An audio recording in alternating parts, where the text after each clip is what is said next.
నమస్తే, welcome to KMR news. Right, నిన్న జరిగినటువంటి అసెంబ్లీ సమావేశాలకు సంబంధించి గత కాంగ్రెస్ ప్రభుత్వం కాళేశ్వరం ప్రాజెక్టుకు సంబంధించినటువంటి కమిషన్ రిపోర్ట్ని అసెంబ్లీలో ప్రవేశపెట్టి అసెంబ్లీ వేదికగా నిన్న ముఖ్యమంత్రి మాట్లాడినటువంటి విషయాలను కూడా మనం చూసినాం. ముఖ్యమంత్రి ఏమని మాట్లాడిండు ఒక్కసారి వినేటువంటి ప్రయత్నం చేద్దాం.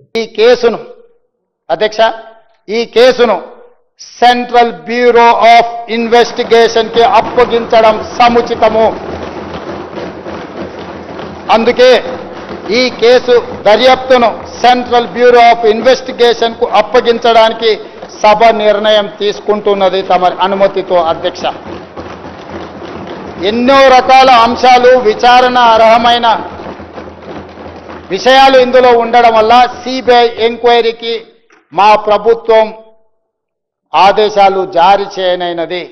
ఈ సభ దీన్ని ఏకగ్రీవంగా ఆమోదించి సిబిఐ ఎంక్వైరీలో ఊరు పేరు అంచనాలు మార్చి దోచుకున్న వాళ్ళందరినీ శిక్షించడానికి అవసరమైన నిజాయితీతో కూడుకున్న విచారణ జరగాలని ఆశిస్తూ తమరి దగ్గర సెలవు తీసుకుంటున్న. అధ్యక్ష, ముఖ్యమంత్రి మాటల్లో ఏమర్థమవుతుందంటే అంటే కమిషన్ ఏదైతే ఘోష్ కమిషన్ ఏర్పాటు చేసిందో ఆ కమిషన్ రిపోర్ట్ కన్నా కేంద్ర సంస్థలు అయినటువంటి సిబిఐని ఇన్వాల్వ్ చేద్దాం, సిబిఐతో ఇన్వెస్టిగేషన్ చేపించి వాస్తవాలను ఇందులో ఎవరెవరైతే దోసుక తిన్నారో వాళ్ళందరినీ అరెస్ట్ చేద్దామని చెప్పేసి చెప్తా ఉన్నటువంటి సన్నివేశాలు కనబడుతున్నాయి. కాళేశ్వరం ప్రాజెక్టు 1,00,000 ఎకరాలకు నీళ్లు సంధించేటువంటి మహా గొప్ప ప్రాజెక్టు. దాన్ని 3 బ్యారేజీలు, ఇటు సుందిల్ల, మేడిగడ్డ, అదేవిధంగా కాళేశ్వరం బ్యారేజీకి సంబంధించి 3 బ్యారేజీల దగ్గర ఏర్పాటు చేసినటువంటి ప్రాజెక్టుతో ఎంతో అద్భుతమైనటువంటి ప్రాజెక్టు. గతంతో పోల్చుకుంటే ఈసారి ఎన్నో క్యూసెక్ల నీళ్లు అడిషనల్గా పోయినాయట అనిపించేది. అంటే ఈ పడుతున్న వర్షాల నేపథ్యంలో అంత అయినా కూడా చెక్కు చెదరలే కాళేశ్వరం ప్రాజెక్టు. దీనిపైన సిబిఐకి అప్పచెప్పాలంటున్నారు. అయితే సిబిఐకి అప్పచెప్పాలన్న నేపథ్యంలో ఇప్పుడు బీఆర్ఎస్ ఏం చేస్తుంది అని అంటే, ఈరోజు ఎర్రవెల్లి ఫామ్ హౌస్లో కేటీఆర్తో భేటీ అవుతా ఉన్నాడు కేసీఆర్.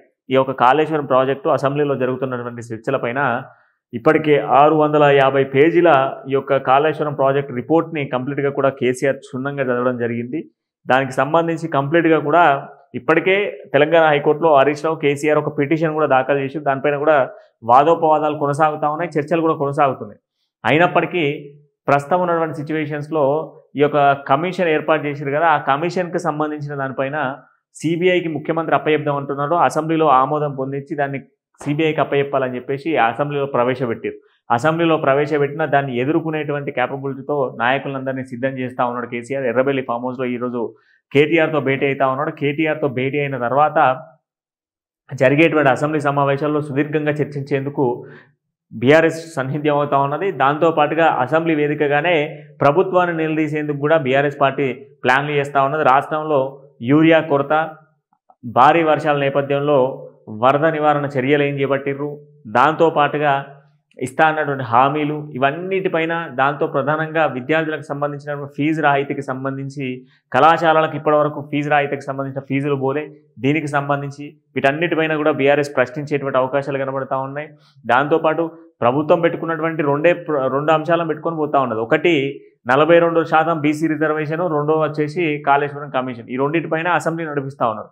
కానీ ఈ రెండింటితో పాటు వీటిపైన కూడా చర్చలు కొనసాగాలి. సుమారుగా 10 నుంచి 15 రోజుల పాటు అసెంబ్లీ నడపండి అని చెప్పేసి నిలదీసే ప్రయత్నం బీఆర్ఎస్ పార్టీ చేస్తూ ఉంది. బీఆర్ఎస్ పార్టీతో పాటుగా ఇతర నాయకులు కూడా మాట్లాడుతూ ఉన్నారు. చేయండి, అసెంబ్లీలో చర్చలు జరగాలి, ప్రతి అంశంపైన చర్చలు పెట్టండి అని చెప్పేసి మాట్లాడుతూ ఉన్నారు. కాళేశ్వరం ప్రాజెక్టుకు సంబంధించిన దానిపైన ప్రభుత్వం ఎటువంటి చర్యలు తీసుకున్నా దానికి సర్వత్రా సిద్ధమని చెప్పేసి బీఆర్ఎస్ రెడీగా ఉన్నది. ఏ కేసులకైనా భయపడాల్సిన అవసరం లేదు. కాళేశ్వరం ప్రాజెక్టు 1 కోటి ఎకరాల మాగాని పండించేందుకు 1,00,000 ఎకరాలకు నీళ్లు అందించే లక్ష్యంగా ఈరోజు 95,000 కోట్లతోని, అంటే 95,000 లక్షల కోట్లతోని నిర్మించినటువంటి కాళేశ్వరం ప్రాజెక్టుకు సంబంధించిన దానిపైన సుదీర్ఘ చర్చలకు మేము సిద్ధమని చెప్పేసి బీఆర్ఎస్ పార్టీ చెప్తా ఉన్నది. బట్ ఏం జరగబోతా ఉంది ఈ యొక్క అసెంబ్లీకి సంబంధించిన సమావేశాల్లో ఎర్రబెల్లి ఫామ్ హౌస్లో ఎర్రబెల్లిలో జరుగుతున్నటువంటి సమావేశం తర్వాత ఏం జరగబోతా ఉన్నది, అసెంబ్లీలో బీఆర్ఎస్ ఏ విధంగా ప్రశ్నించబోతా ఉన్నది అనే దానిపైన ఉత్కంఠ నెలకొన్న సిచ్యువేషన్స్ కనబడతా ఉన్నాయి. ఆసక్తిగా ఎదురు చూస్తూ ఉన్నారు చాలా మంది కూడా. చూద్దాం మనం కూడా ఏం జరగబోతా ఉంది, ఏం జరుగుతుంది అనే దానిపైన మరో వీడియోతో మళ్ళీ కలుద్దాం. అంటిల్ దెన్ చూస్తుండే కేఎంఆర్ న్యూస్.